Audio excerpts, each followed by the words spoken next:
Nakaranas na ba kayo ng cat magnet, mga ka-spring shots? Kasi ako, hindi ko alam kung pinagpala ba ako, pinagtitripan ng universe. Dahil kada kakain ako sa labas, mapa fast food man o fancy restaurant, lagi may ganito.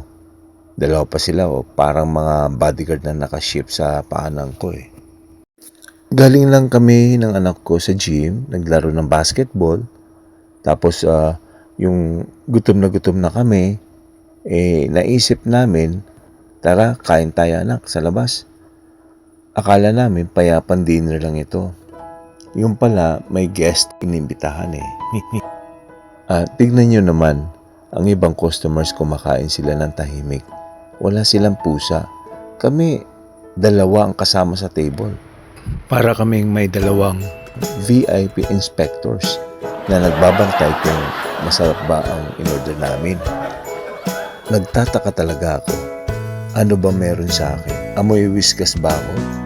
O baka naman sa past life ko, isa akong dambuhalang daga, kaya kilala nila ako.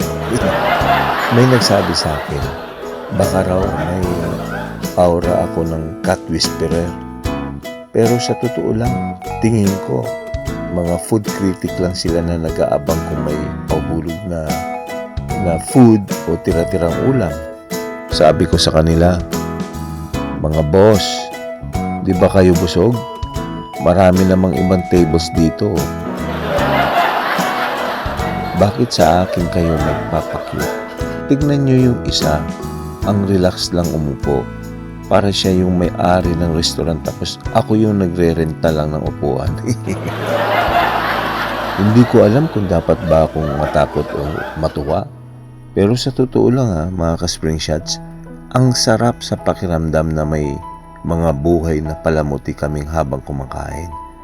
Pero babala sa mga pusa.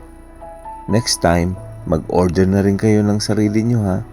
Huwag na kayo manghingi. Minsan mga ka-spring shots, naisip ko, bakit kaya? Siguro ang mga hayop may radar sila. Ramdam nila ang taong nagmamahal sa kanila. May alaga akong Siamese dati na ang pangalan ay Noah. Umabot ng 15 years. Nung nawala siya, alam niyo yon, parang bahagi ng puso ko ang nawala. Lahat ng paraan ginawa ko. Lahat ng vet napuntahan ko. Pero mga ka-spring shots, hanggang dun lang talaga ang buhay ni Noah.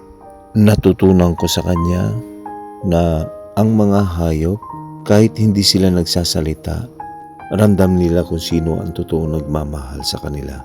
Kaya siguro sa kahit anong restaurant ako pumunta, may lumalapit. Siguro yung pagmamahal ko sa dati kong alaga, dala-dala ko pa rin hanggang ngayon at parang nakikita nila yon. Kaya kahit naisip ko na baka amoy ulam lang ako, mas gusto ko nang isipin na baka nagpaparamdam lang sila dahil alam nilang safe space ako para sa kanila. Kaya naman sa mga may alaga ngayon mga ka-spring shots, alagaan nyo silang mabuti dahil yung bond na yon panghabang buhay. Ang pagmamahal sa hayop ay isang lifetime commitment na hindi matatapos kahit mawala pa sila. Kaya sa inyo na may mga alaga ngayon, mga ka-spring shots, yakapin nyo sila ng mahigpit habang kasama nyo pa. Hindi man sila nagsasalita, pero ramdam nila ang bawat pagmamahal na ibinibigay nyo. At para naman sa mga nawala na ng alaga, gaya ko, huwag kayong malungkot. Sila ang naging dahilan kung bakit tayo naging mas mabuting tao. Hanggang sa susunod na kwentuhan mga ka-spring shots. See you around! Ingat kayo lagi!